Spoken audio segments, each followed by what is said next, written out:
एक ये घोड़ा है। अब आप ये कहने लगे कि सारे के सारे साहब अब आपकी जरूरत को आप भी सामने लड़ोगे तो मोहित जीतेगा, आप हारोगे क्योंकि वो तो सबकी सुनता है, सबसे बात करता है, तो दिल जीता ना आपका। इसलिए मेहरबानी करके 3600 कौम के साथ चलने वाली पार्टी है। मैं फिर एक बात कहना चाहता हूं कि आप समझाने की हम कोशिश कर सकते हैं, हमको गाली दे लो, हमको हराने जिताने की बात कर लो, पर सांसद महोदय को तो संभाल के रखने की जरूरत है। इनकी तो जवान हिलने की जरूरत है, में तो सब कहीं भी लड़ दूंगा वहीं चले जाएंगे, खुश लगेगी इनको। अभी चले गए तो हमारा सब कुछ चला जाएगा। आज इतनी जल्दी इतने काम मंजूर होकर नहीं आ सकते कि हमारी सारी सड़कें मंजूर हो गई, हमारे पानी का जो कभी कांग्रेस ने हमको मार दिया था, ईआरसी पे वंचित थे, अब वो कभी बने। कई कहे चुनाव बाद आओ, अरे हमने कहा शुरू कदे भी आओ वो सही ना, अरे कभी भी आएगा काम, बड़े काम में टाइम तो लगता है। तो इसलिए हम लोग सब्र करने वाले हैं। और एक बार रात क्षेत्र देखो, मैंने आज मैं सारी बात कही थी, 2 मिनट आपको टाइम और लूंगा। मैंने कभी भी साहब आपके चुनाव के अलावा मैंने कभी हाथ जोड़ के वोट नहीं मांगे। मैंने कभी किसी देश के खूब 30 बार का नेता था उसको कोई मनाया नहीं, भाई तू कर ले जो करना है तुम्हें।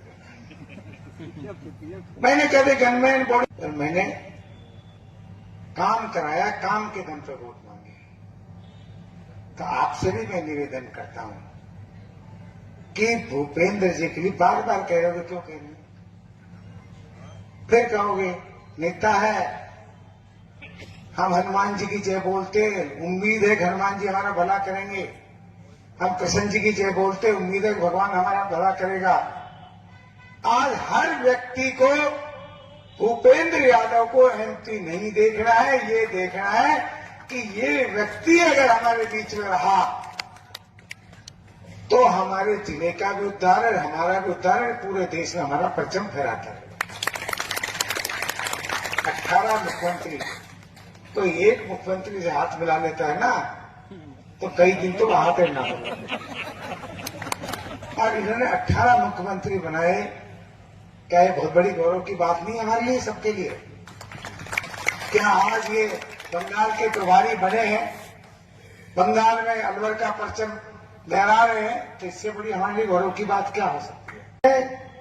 एक भी व्यक्ति को प्रमाणित है। अब कोई बड़े नेता नाराज हो रहा हो, मुझसे तो फोन किया नहीं, मैं तो माननीय भूपेंद्र जी के कारण आ गया, पर हमने रियल में ये आजमाया कि इस बार मोहित ने कहा मैं दिन रात हर गांव में जाता हूं, सबके सुख में जाता हूं, शादी में जाता हूं, ब्याह में जाता हूं, काम करता हूं, अपने आप को समर्पित कर रखा है। पर आप आए इस बात के लिए तो मैं आपका स्वागत करता हूं, आपको धन्यवाद। देखो, हमारा स्वागत का कोई कारण है, सबसे बड़ा हमारे लिए स्वागत योग्य है तो माननीय देश को मोदी की जरूरत थी। मोदी जी किसी से मिले या न मिले, पर हर आदमी उनकी तारीफ करता है, उनके कामों की तारीफ करता है। हर आदमी ये सोचता है कि मोदी जी है तो देश सुरक्षित है। अब ये जीएसटी वाला मामला किया, घटाई, तो हर आदमी को इससे राहत मिली। तो मोदी जी कहीं जाते नहीं है कि जो हम कार्यकर्ताओं मिलते, पर हम सब लोग उनके लिए समर्पित हैं। ऐसे ही हमारे मुख्यमंत्री जी राजस्थान के बहुत लंबा समय होगा, मैं भी बहुत बार एमएलए रह लिया, एमपी रह लिया, जिला प्रमुख रह लिया, पर इस तरह से जनता के हित में कोई काम दे देना, ऐसा मुख्यमंत्री मैंने तो जीवन में नहीं देखा। जो मांगा सो दिया, और दिया किसे कारण? हमारा प्रधानमंत्री भी अच्छा, हमारा मुख्यमंत्री भी अच्छा, और हम कितने भाग्यशाली हैं। एक एक कार्यकर्ता सौभाग्यशाली हैं कि हमारे कार्यकर्ताओं को, हमारे अलवर जिले को, अब तो लोकसभा क्षेत्र की बात करूंगा, जिले तो बहुत बना दी, गहलोत ने रेवड़ी बांट दी, पर जैसा सांसद चाहिए था, जैसी कल्पना की थी, उससे कई गुना आगे अच्छा सांसद हमको मिला।